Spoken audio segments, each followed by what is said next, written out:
What up, Pokey Squad? So, you might hear some clacking in the background. That is my puppy. She's chewing on her bone. And what makes her happy makes me happy. So, if she wants to chew her bone, I'm going to let her.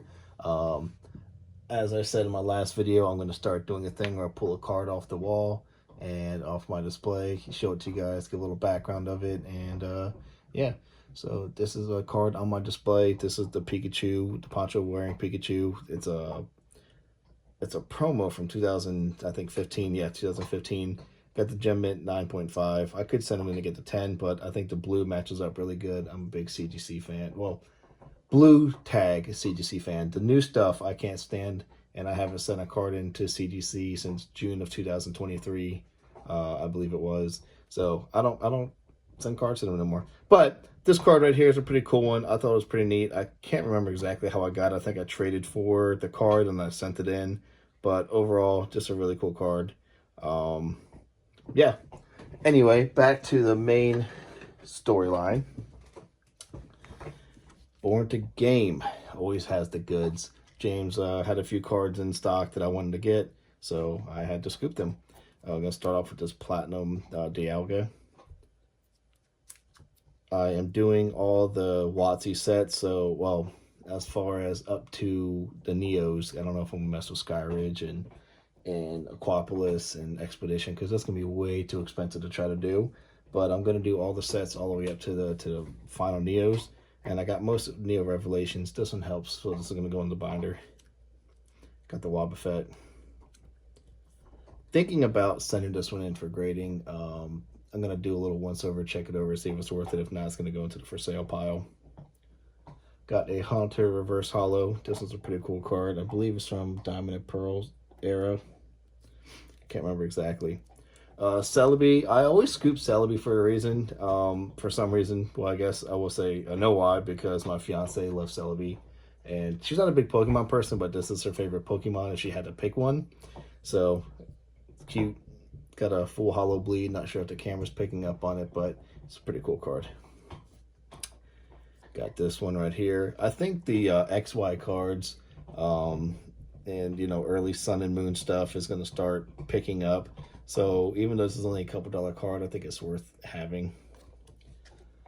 Speaking of CGC, the blue label, I wish they still did blue labels because this would be a beautiful card in a CGC blue label slab. Thought this was a cool Zapdos. Just from 2012. I'm starting to get the hollows from some of these older sets and just, you know, mid eras because I think they're pretty cool. Got the Groudon from Legendary or a Legendary Pokemon, just a cool card. This is from Crystal Guardians Reverse Hollow, really neat one. Got the Radiant Collection Charizard. I like the little story that this tells as you're going through. I picked up this Grimer down in Florida in Reverse Hollow. So when I saw the non-hollow, I was like, you know what? I'm going to grab this card just to match it. Got the Torchic. I like Torchic. It's a cute one. Combustion, that one. It's pretty cool. I like it. I might run it through my my e-reader that I have for my Game Boy. You know, have it check it out. As I was saying, I was finishing the sets from WotC. This is one of them that I needed. So this is the Giovanni's Machamp Hollow. It's going inside of the binder. I'm also doing the promos as well. I needed this promo. I was hoping it would be the error with the missing HP, but it wasn't, unfortunately, so whatever. We have the Mega Charizard EX. I think Megas are going to be making a comeback. They already have, it seems. Because like 2 months ago or a month ago, this card was like $50 and nobody wanted it. Now they're starting to skyrocket. I don't think this is a 10 grade worthy card because of centering, but it's still cool to have.